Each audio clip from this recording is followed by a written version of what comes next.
Third Phase of Moon. My name's Blake Cousins, and in this episode, we're going to Skype all the way from Auckland, New Zealand with John J, who managed to capture this amazing UFO over the Auckland city. Now let's get to John J and ask him some questions right now.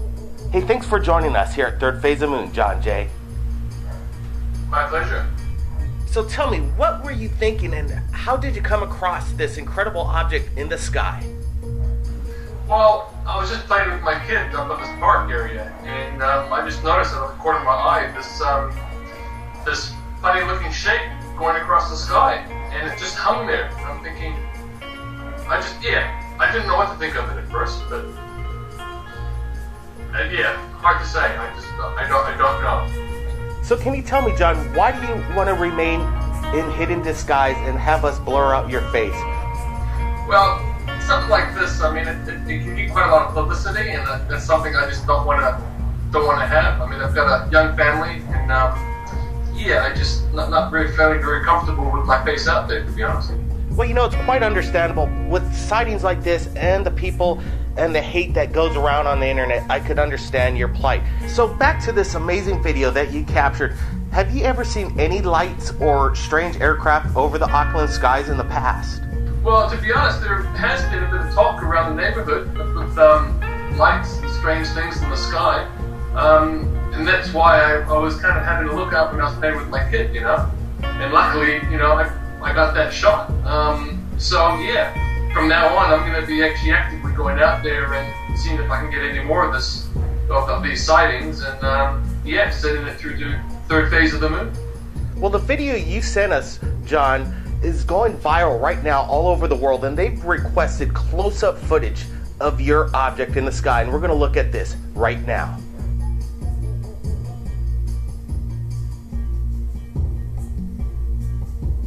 If you've captured anything amazing like John J, you send it to us at Third Phase of Moon via Skype or Facebook. Thanks again, John J, for joining us here at Third Phase. No worries, guys. You know, my pleasure. I'll be having a look out and keep watching my eyes in the sky, and you know, I'll send through whatever I have. Thanks again. My name's Blake Cousins, and we'll see you again next time. Welcome back to Third Phase of Moon. We, on August 4th, asked the world to keep an eye out for a UFO event that would be spotted by millions from around the world. We have an exclusive interview coming up on Third Phase of an amazing UFO sighting, along with some evidence and photographs. So let's get to that interview right now. All right, we're here with Joe Kiernan, all the way from South Carolina, who managed to capture this amazing daytime sighting on August 4th. Thanks for being with us at Third Phase of Moon. Thank you, and welcome. All right, well, tell us and our viewers here on YouTube how you were able to come across this sighting and what were you doing at the time? I was just outside in the yard, just getting a few things together, ready to mow the lawn, and as I was walking in the house, out of the right-hand corner of my eye here, I just had a bright flash of light. I looked over, and the only thing was there was a cloud right there, and I guess I just happened to look at the right moment, and I saw it come out of the side of the cloud and go back in, and I kept watching it for another minute, and it kept doing it, and I went inside and grabbed the wife and grabbed the camera, and we set it up, and we watched it for approximately 3 hours. Fantastic, and you managed to capture something that these lights are doing spectacular maneuvers, like zigzag maneuvers. You don't get to see conventional aircraft doing this kind of thing. Do you have any idea what it could have possibly been? No, I really don't know what it is. We do see helicopters, we do see planes. I've never seen anything do this before. It was going from cloud to cloud. It almost looked playful. It was just bouncing around from cloud to cloud, going in and out, circling around. It never came any lower than the cloud. It pretty much stayed around the same altitude and just moved around from cloud to cloud. So you sent me some photographs that we're looking at right now of military helicopters surveying the area that you were in. Are they a common routine of military in your neighborhood? No, it's far from the norm. I'd say on the average, maybe once a month, we do hear them fly right down the beach or right up the beach, just 2 or 3 miles the way the crow flies to the ocean. And we hear them go up and down the beach from time to time. This was a little different. They were immediately over my house and went to the exact location where we were filming this thing in the clouds the day prior. And it circled the entire area where it was, and it kept circling around there and then took off. The helicopters were quite low. Very interesting. You know, we on Third Phase of Moon on August 3rd made an announcement that we have sensitive material in regards to UFO sightings that were going to happen on August 4th. And it's quite amazing to me that you actually captured something on August 4th, right? That is fact, yes. The only difficulty I had was I came across that video today, August 6th. August 6th. I thought that video was shot in retrospect. I thought it was after the fact, an accumulation of other postings from that day. I was a little taken back when I saw you posted it the day prior on the 3rd. That's incredible to me.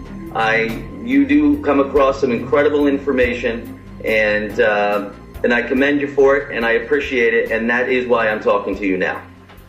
Hey, well, Joe, I really appreciate you sharing your amazing footage with us at Third Phase of Moon. The pleasure's all mine. Thank you very much.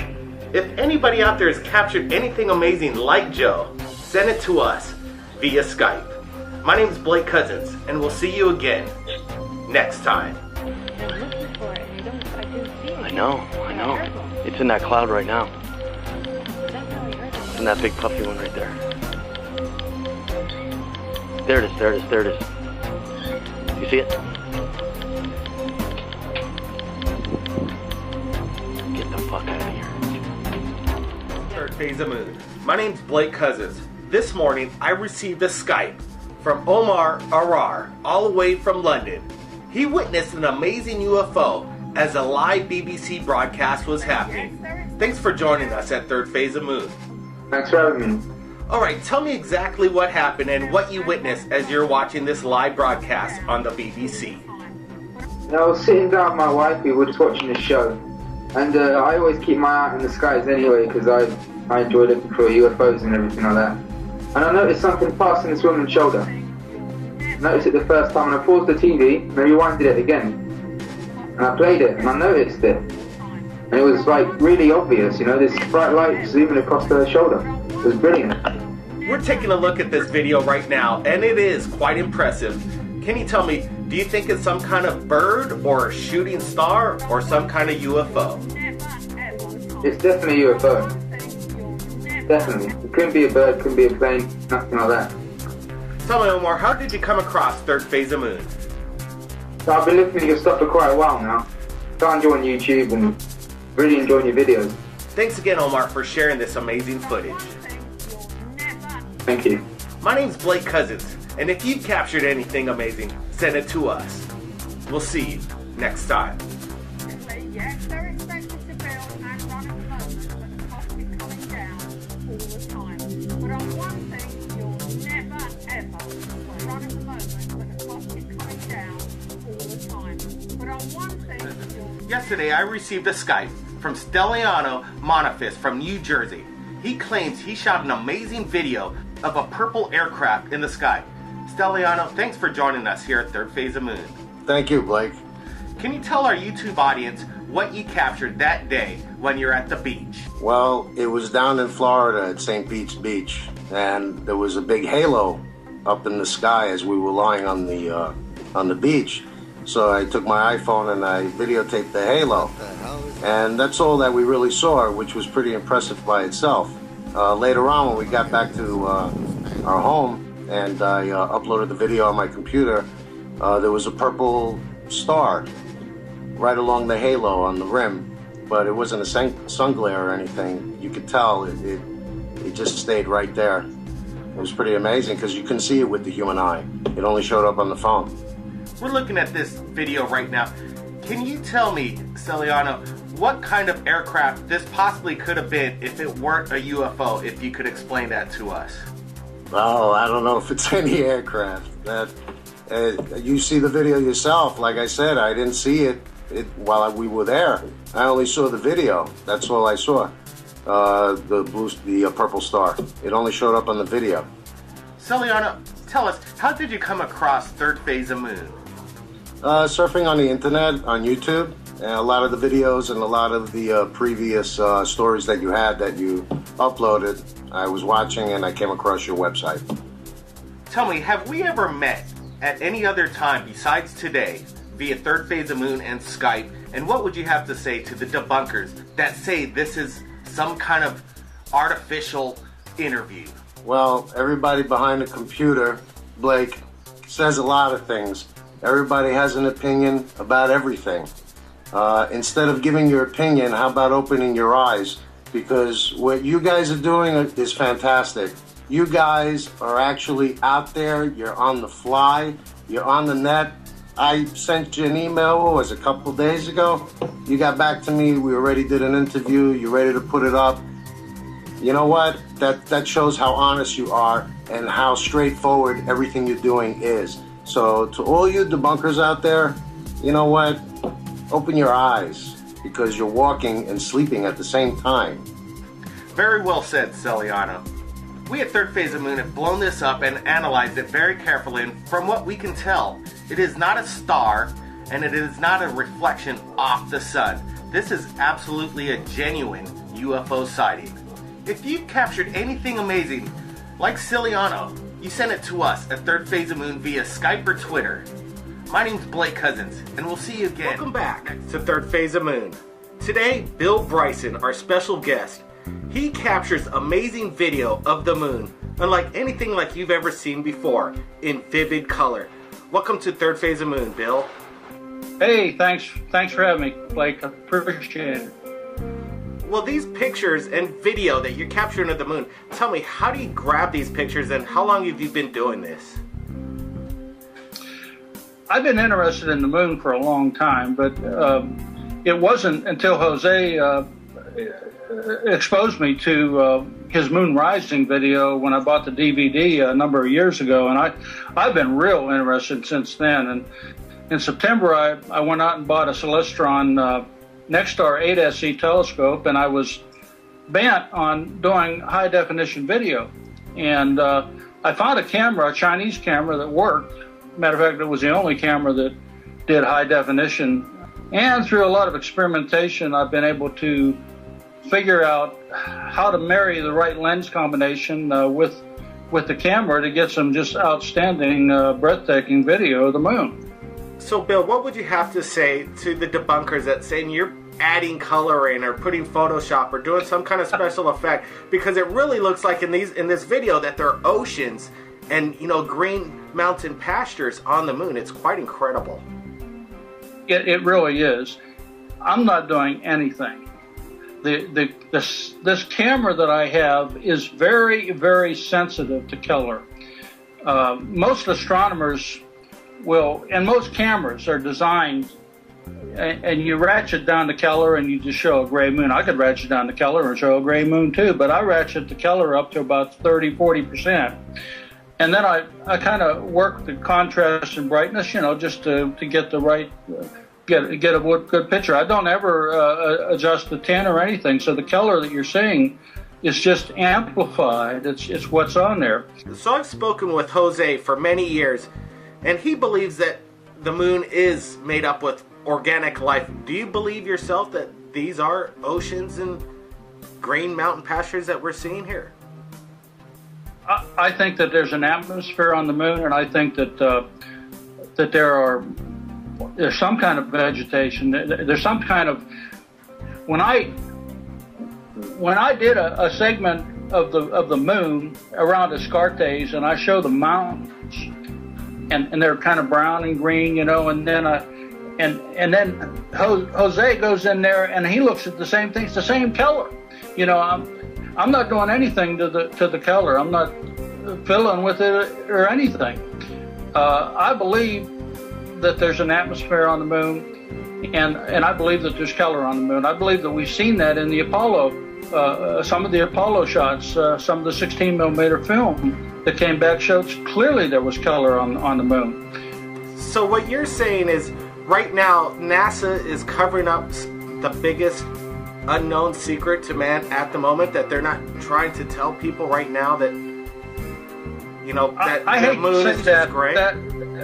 I think that there's a cover-up. I think that they don't want people to know that the moon has color. They don't want people to look at it. And if they can present it as a gray dead planet, the astronomers are going to present it as a gray dead planet. You know, Bill, this has been an amazing and an enlightening conversation we've had right now. And these photos and video are absolutely amazing. Thanks for joining us here at Third Phase of Moon. Thanks for having me, Blake. All right. My name is Blake Cousins, and we'll see you again next time.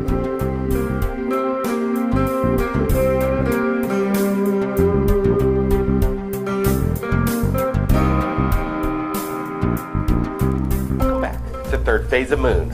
Just recently, there was some information that came into us in regards to September 22nd, UFO sightings over the world. Right now, we're going to go over the first video that we received from Southampton, UK. And joining us again is Sean. Hey Sean, thanks for joining us right here at Third Phase of Moon. Hey Blake, it's good to be back with you. Thank you for having me. Sean, can you tell me about this night in particular, what you were doing, and when did you see this object in the night skies? Yeah, well, basically I heard about you guys talking about the 22nd UFO event over at Third Phase of Moon, and basically just had my eyes open for it. It was about 5:40 a.m. in the morning, and got out of bed and just went over to the window, had a little look, sat there for a few minutes, and then just noticed this object in the sky, and it was really big and really bright. You know, some people over here, Sean, will claim that this is some kind of Chinese lantern. What would you have to say to that? This was like nowhere Chinese lantern. I have seen loads of Chinese lanterns, and it was not a Chinese lantern. I live about 3 miles away from an airport, so I'm used to seeing low-flying aircraft, but again, it just nothing like that. It was big and bright. It almost kind of had almost like 3 diamonds, but attached to each other. It was strange. I've seen the ISS a few times as well, keen sky watcher, so I know what to look for, and I know what's what. And this was not a Chinese lantern or a plane or the ISS or a helicopter. Hey Sean, I really want to thank you again for joining us right here at Third Phase of Moon. Well, thanks again for having me, Blake. It's good to work with you again, and I'll keep you posted on anything else that crosses the path of my skies. An eye on the sky, people.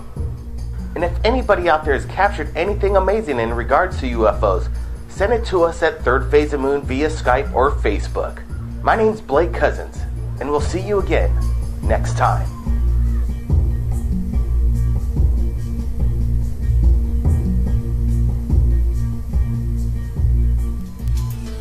2012 has been a busy year for UFO sightings over Los Angeles. These are just but a few encounters that we're going to look at right now. I was up front of my house, and then I curled up by the edge of my city. I took 2 orbs, never going higher or lower, just flying across the city.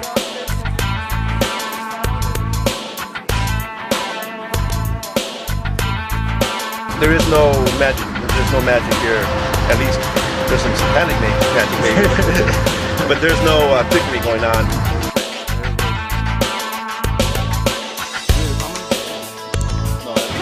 Yeah? Do you think it was? I hope so. It was traveling that way. And I didn't want to say anything to anybody. I was just looking at it. Yeah. And I was like, is that a balloon or not? The way we saw it was like a star at night. It looked really far away. It just shined. I'm more concerned about the people that you too.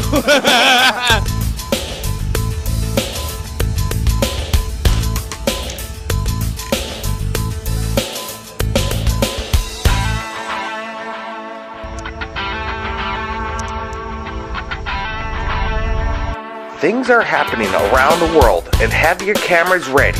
And if you've captured anything amazing in regards to UFOs, you could contact us via Skype or Facebook. My name's Blake Cousins, and we'll see you again next time. Welcome back to Third Phase of Moon. My name's Blake Cousins, and today we're in Waimea country, here with the person who claims to capture interdimensional beings on his camera. Thanks for joining us here on Third Phase of Moon, Sean. How you doing? All right, Sean, so you're going to share with us some amazing photos that you've captured with your cell phone, correct? Yep, all on my iPhone. All on your iPhone. Okay, tell me about this first image that we're looking at, the Invisible Man. Okay, the Invisible Man photo was taken about 2 days ago. I was staking out a house through the bushes, and I took a picture of a car. And after I took the photo, you know, I always look at my photos because I always see stuff. And sure enough, he's pretty clear. I mean.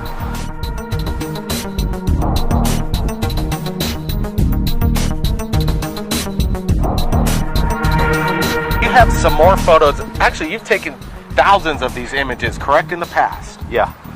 I don't have a choice anymore. They're in them, you know.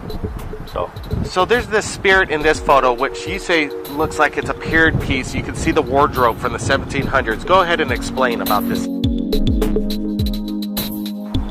Okay, yeah, the photo of Saddle Road of that image looks to be like a Hawaiian monarch or something like that, a couple hundred years old at least. I got that photo just driving down Saddle Road and took a picture of the tree line, and lo and behold, he was in there. And alongside of him, there's a cowboy that I'll also show you the photo of, but incredible.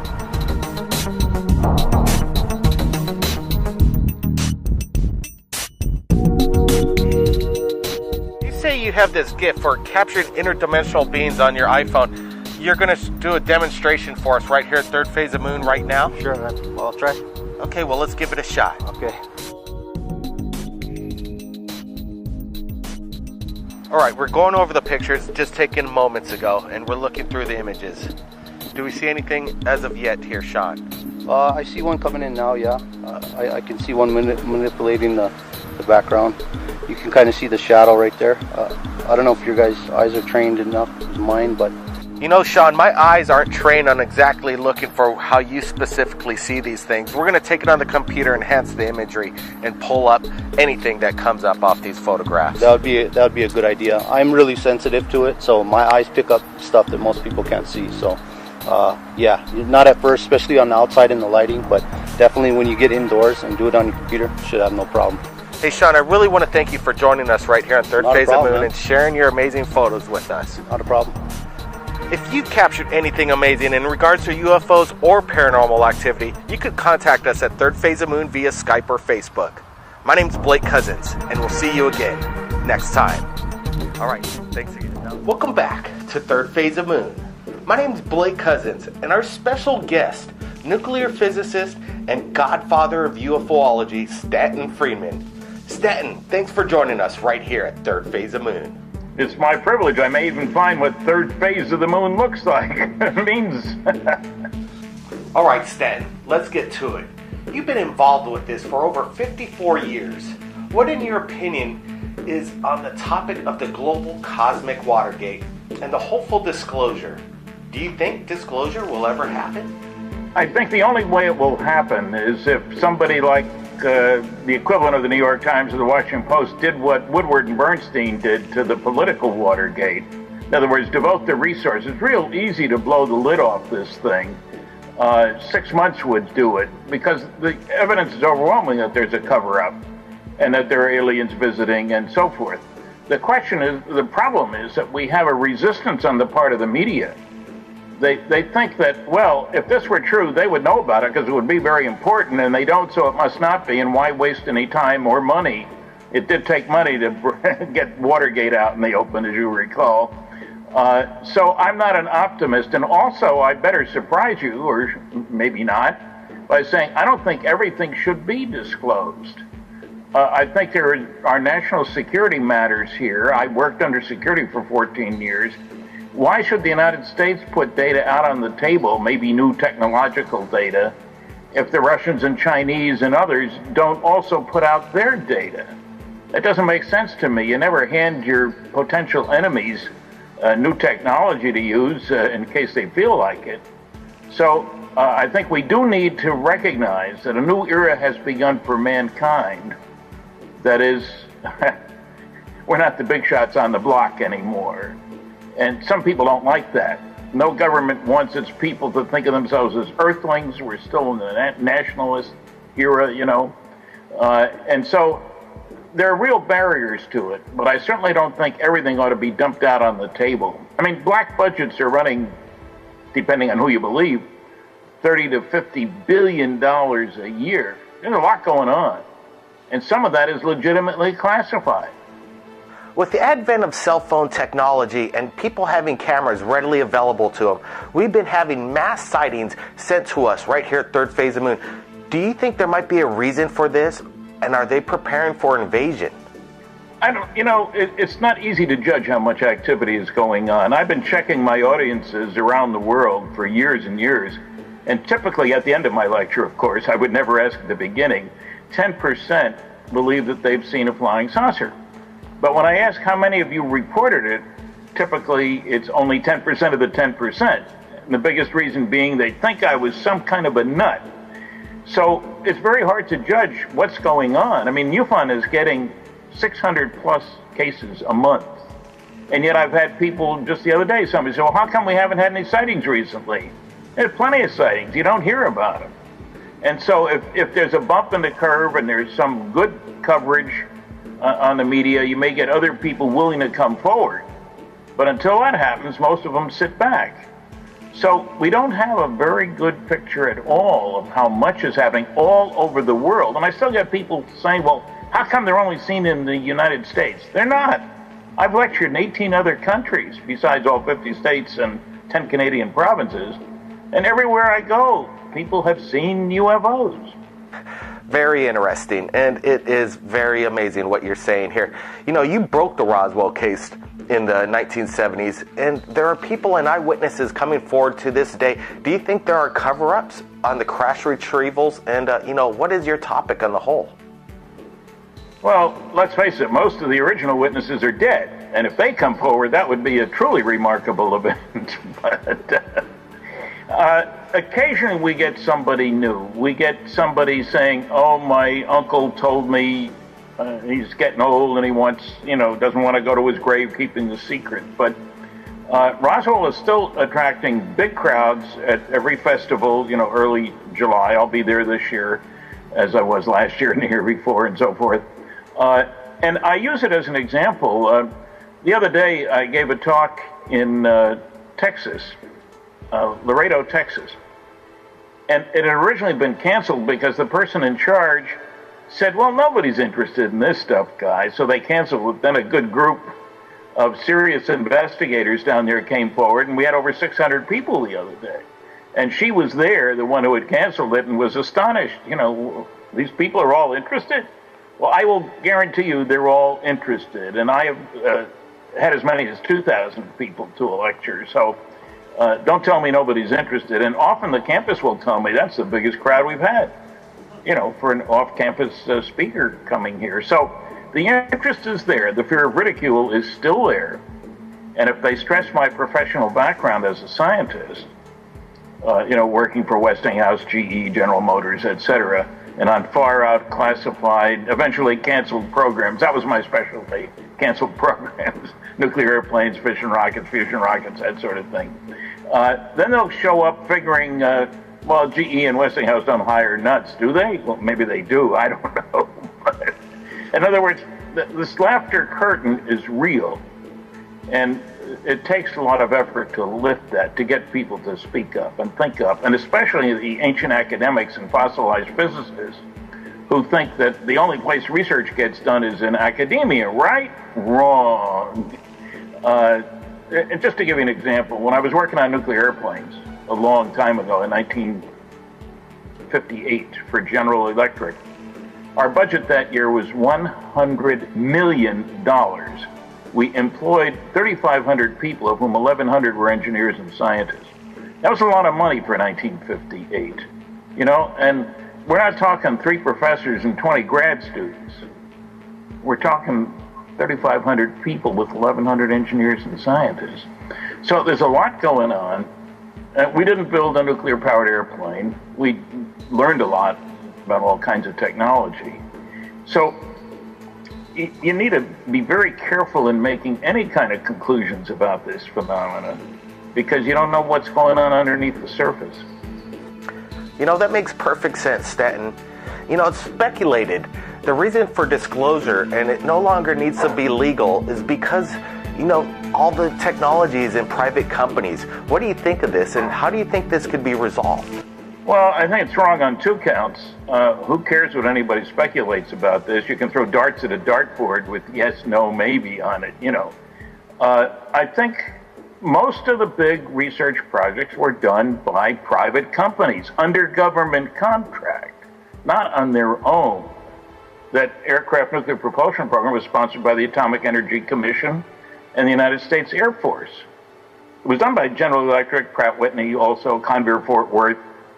But Uncle Sam owned the store, so to speak. So I don't think so. And I would hope, as a matter of fact, that technology developed with government funding should make its way out when it doesn't violate security to do so. For example, suppose we figured out a new way to detect aircraft moving in the atmosphere. Should we really be putting that out on the table? I don't think so.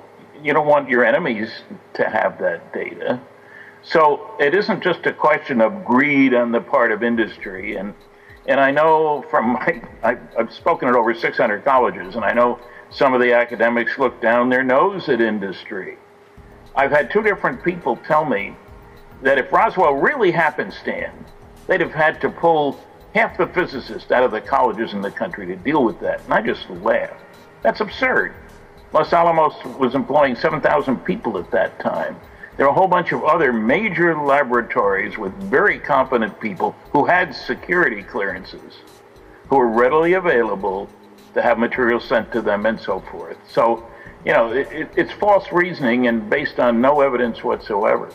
You wrote this book a few years back, Captured, about the Betty and Barney Hill abduction that fascinated me when I was a child. What's your take on the abduction phenomenon, and is there an alien agenda? Yeah, most of the work on the book was done by Kathleen Marden, Betty's niece. My name is first because the publisher said it'll sell more, Stan. What do you say to a publisher when he tells you that? You don't say, well, we don't want it to sell. You can hardly do that. I think that's an outstanding case primarily because of Dr. Benjamin Simon, not just because the Hills were respectable people, and they certainly didn't intend to get any publicity for it. That was somebody violating confidence. But Dr. Simon was a world-class expert on treating what today we would call post-traumatic stress disorder. He ran a hospital with 3,000 beds for war veterans coming back from the Second World War. You know, your buddy's head gets blown off next to you. It's a little hard to integrate that into your life. And he didn't know anything about flying saucers, but he knew a lot about getting people to relive experiences to find out what happened when there's missing time. You know, the guy with his buddy's head blown off has blocked it out. But if you integrate it properly and so forth, you can find out what happened. And Dr. Simon was the star of an Army movie, Let There Be Light, showing how he worked with war veterans. And they're still coming back from war with PTSD. It was shell-shock war veterans was the expression back then, but, you know, PTSD sounds so much more sophisticated. Anyway, he has said in writing, he's dead now, so we can't say it vocally, that the emotional intensity for Betty and Barney, these were separate sessions now, they each had about 10, was so intense that it matched that of the war veterans that he'd worked with. He had to stop one session each because he felt they wasn't sure they could handle it. The emotional intensity was so great. So yes, Earthlings are being abducted by aliens. And many people find that objectionable because nobody has their permission. And there are many people claiming abductions who haven't been abducted. And you don't just run off and find you a nice parlor hypnotist to say, oh, I'll find out what happened. It's got to be done properly, carefully. Matter of fact, Kathleen is working on a new book about alien abductions. And I've read most of it, not quite all of it yet. So I think aliens are abducting. Now, why they're doing it, they're obviously trying to get information, judging by the tests they seem to run. about Earthlings. But whether it's a class project, I mean, when I was a kid in high school, I cut up a frog. It wasn't because I was intrinsically interested in frogs. And there were millions of kids who cut up frogs to find out a little about anatomy. So it's very hard to judge what's really going on. Is this a thesis project? You know, who knows? Maybe they're looking for Earthlings to graft to steal a certain kind of genetic material from. I don't know. Now, you could be a noisy negativist and say, Stan, they're going to clobber us, and they're just getting all the data before they do that. You know, like the turkeys on November 15th undoubtedly think that they're being well taken care of. Look, they get all the food they can eat, more than they can eat. You get water, they're kept warm when it's cold outside. Obviously, nice guys. And then it's Thanksgiving. Too bad. So what I'm saying is you need to be really careful about jumping to conclusions about these things. And it is important that people be helped, but not in ways that are going to create problems for them. Neither Kathleen nor I believe one should immediately rush to a friendly hypnotist. There's more to the story than that. Now, do you think the U.S. is still controlling and imposing the global cover-up of other governments? Well, that's a difficult question to answer. I think there is cooperation and money talks. There was a case down in Brazil, the Varginha case, and I happened to be down there when news it hit the headlines. And there were stories that apparently the U.S. came along and offered enough money to grab the wreckage and what was left. And I don't know. I think, remember, all governments have a common interest, surprising as it may sound, in not telling us what's going on. The 6 reasons I give for the cover-up apply to all governments. First, you want to figure out how the darn things work. They make wonderful weapons delivery and defense systems, outmaneuver anything we got. So the world budget right now for things military this year is $1 trillion. So that's an important consideration for most governments. The second problem is you don't want the other guy to know that you know that he knows. What if he figures out how they work before you do? You know, it's the old weapon, counter-weapon, bigger spears, stronger shields, that sort of thing. So you can't tell anybody because you don't want them to know what you know, and you don't want to tell anybody what you know because you don't want them to know that. The third problem is, if you were to make an announcement, what would happen? You know, say the Queen and the Pope, my 2 favorite, highly trusted people around the world, about the same age, all you can say. What if they were to say, indeed, the word is that Earth is being visited by extraterrestrial spacecraft? What would happen? Mental hospital admissions would go up. Stock market would go down. That's never good for many people. And there'd be an immediate push, I think, on the part of the younger generation for a new view of ourselves, instead of as Americans, Canadians, Greeks, Peruvians, whatever, as Earthlings. I mean, from an alien viewpoint, we are all Earthlings. We don't seem to like that very much, if you notice. No government wants that. Nobody in power wants to give up power. There's a fourth problem. Pat Robertson has loudly proclaimed that we are the only intelligent life in the universe, which I find a very strange notion. And that all this UFO stuff is the work of the devil. I haven't seen any signs of that either. But he'd be up the creek without a religious paddle if we were told the truth. There's another peculiar one, goes back to something you asked earlier. People say, look, Stan, if they're coming here and we're not going there, they're obviously ahead of us. That means that soon there'll be new methods of energy production. There goes the oil companies. New methods of ground and air transport. There goes those companies. Economic chaos. And I say, yeah, there's always chaos when there's progress, but, you know, there aren't many buggy whip manufacturers anymore, and we've survived that. The last reason for the cover-up, I think, is that I have on 7 different occasions been told of situations in which aircraft went up, military aircraft went up to chase UFOs and didn't come back.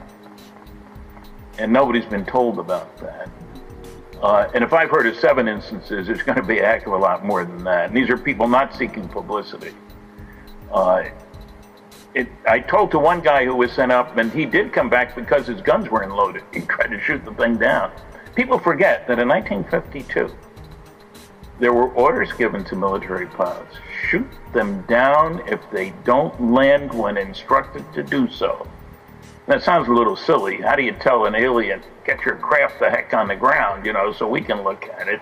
That doesn't sound very reasonable. So those reasons are enough to keep most countries away from doing anything that would change the balance of power. That's what's happening in the world. While I got you here, do you have any classified information you want to share with our viewers in regards to UFOs right here on Third Phase of Moon?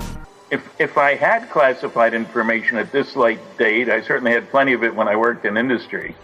I wouldn't have shared it then, and if I had it now, I wouldn't share it either. And I think that's why some people talk to me. They trust me enough. I had a guy call me and say, "How come you're still alive?" I said, "What do you mean?" "Well, you're saying the government's lying and covering up." And I said, "Yes, but anybody who listens to me know that I don't want everything out on the table, and I may be doing exactly what they want, getting them ready, getting the public ready for when the big disclosure comes." But think about it. What happens when we admit that people have been abducted and the citizens say, "Can't you protect me?" That's a sticky wicket when you get down to it, Stanton, I have to ask, have you ever seen a UFO for yourself with your own eyes? No, I never have. Kathleen and I were being interviewed for television talking about the Hill case out in the middle of nowhere in New Hampshire at night, dark. And suddenly the cameraman of all people says, "Hey, what's that over your heads?"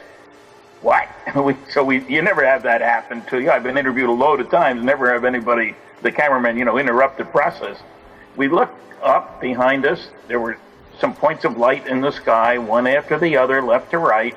I don't know what the heck it was. We later figured they were filming this with our backs, the objects up there.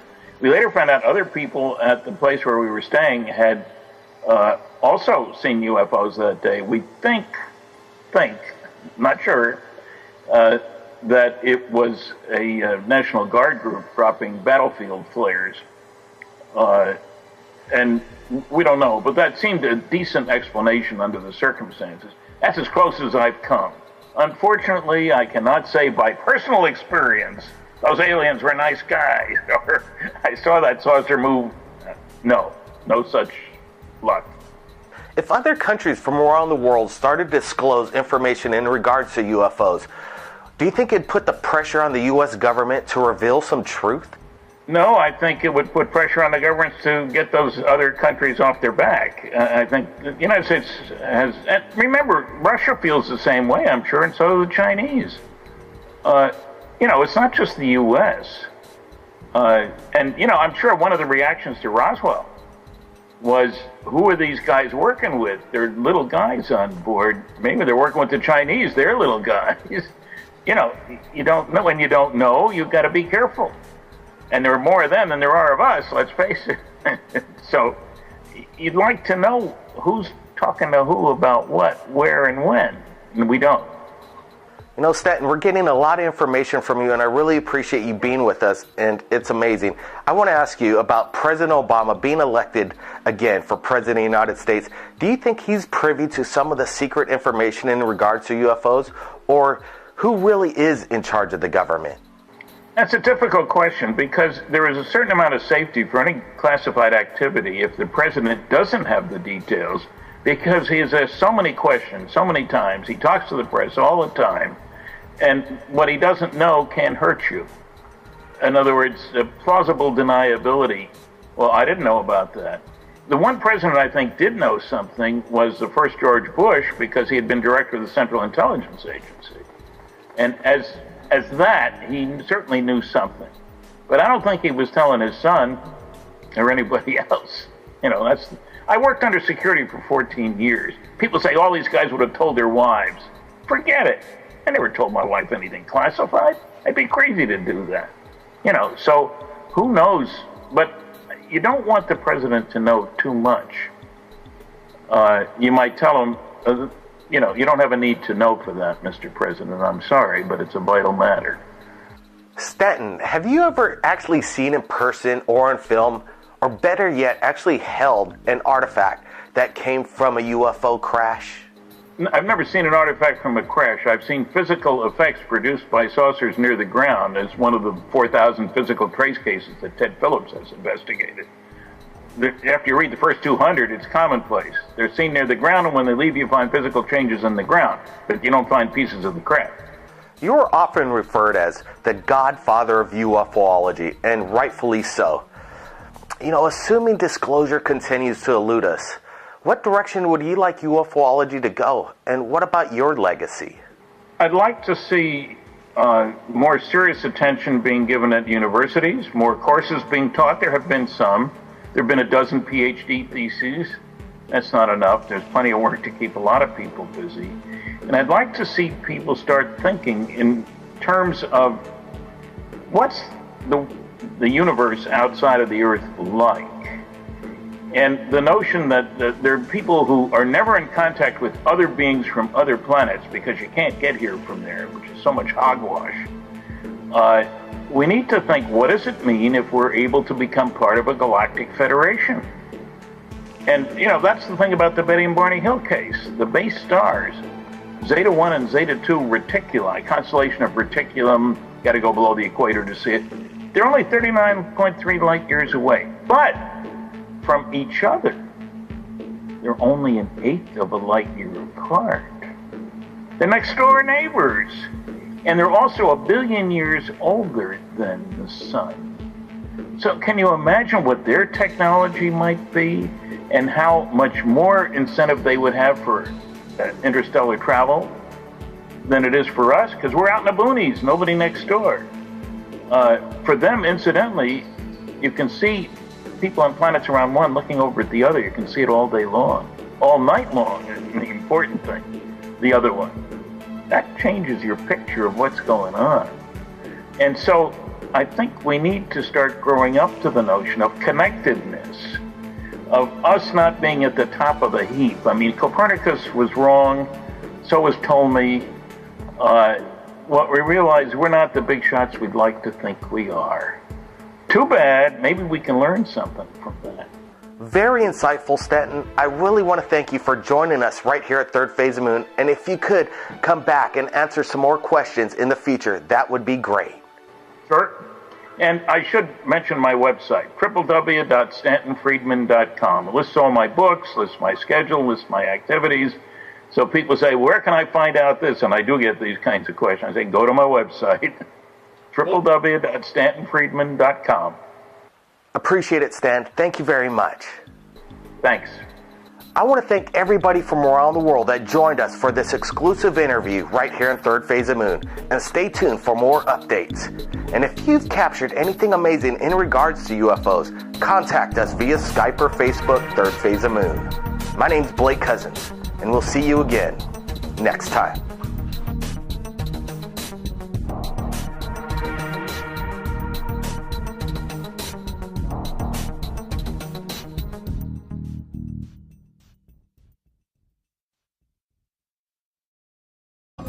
Alright, we're here with Joe Kiernan, all the way from South Carolina, who managed to capture this amazing daytime sighting on August 4th. Thanks for being with us at Third Phase of Moon. Thank you, and welcome. Alright, well, tell us and our viewers here on YouTube how you were able to come across this sighting and what were you doing at the time? I was just outside in the yard, just getting a few things together, ready to mow the lawn, and as I was walking in the house, out of the right-hand corner of my eye here, I just had a bright flash of light, and I looked over, and the only thing was there was a cloud right there, and I guess I just happened to look at the right moment, and I saw it come out of the side of the cloud and go back in, and I kept watching it for another minute, and it kept doing it, and I went inside and grabbed the wife, and grabbed the camera, and we set it up, and we watched it for approximately 3 hours. Fantastic, and you managed to capture something that these lights are doing spectacular maneuvers, like zigzag maneuvers. You don't get to see conventional aircraft doing this kind of thing. Do you have any idea what it could have possibly been? No, I really don't know what it is. We do see helicopters, we do see planes. I've never seen anything do this before. It was going from cloud to cloud. It almost looked playful. It was just bouncing around from cloud to cloud, going in and out, circling around. It never came any lower than the cloud. It pretty much stayed around the same altitude and just moved around from cloud to cloud. So you sent me some photographs that we're looking at right now of military helicopters surveying the area that you were in. Are they a common routine of military in your neighborhood? No, it's far from the norm. I'd say on the average, maybe once a month, we do hear them fly right down the beach or right up the beach, just 2 or 3 miles the way the crow flies to the ocean. And we hear them go up and down the beach from time to time. This was a little different. They were immediately over my house and went to the exact location where we were filming this thing in the clouds the day prior. And it circled the entire area where it was, and it kept circling around there and then took off. The helicopters were quite low. Very interesting. You know, we on Third Phase of Moon on August 3rd made an announcement that we have sensitive material in regards to UFO sightings that were going to happen on August 4th. And it's quite amazing to me that you actually captured something on August 4th, right? That is fact, yes. The only difficulty I had was I came across that video aircraft over the Auckland skies in the past. Well, to be honest, there has been a bit of talk around the neighborhood with lights and strange things in the sky. And that's why I was kind of having a look out when I was playing with my kid, you know. And luckily, you know, I got that shot. So yeah, from now on, I'm going to be actually actively going out there and seeing if I can get any more of this, of these sightings, and yeah, sending it through to Third Phase of the Moon. Well, the video you sent us, John, is going viral right now all over the world, and they've requested close-up footage of your object in the sky, and we're going to look at this right now.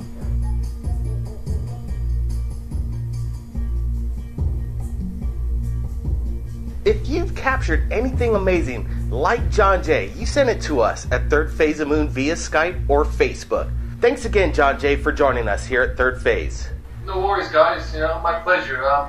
I'll be having a look out and keep my eyes in the sky, and you know, I'll send through whatever I have. Thanks again. My name's Blake Cousins, and we'll see you again next time. Welcome back to Third Phase of Moon. We, on August 4th, asked the world to keep an eye out for a UFO event that would be spotted by millions from around the world. We have an exclusive interview coming up on Third Phase of an amazing UFO sighting, along with some evidence and photographs. So let's get to that interview right now.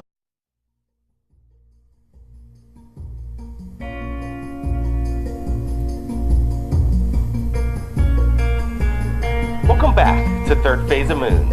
My name's Blake Cousins, and in this episode, we're going to Skype all the way from Auckland, New Zealand with John Jay, who managed to capture this amazing UFO over the Auckland city. Now let's get to John Jay and ask him some questions right now.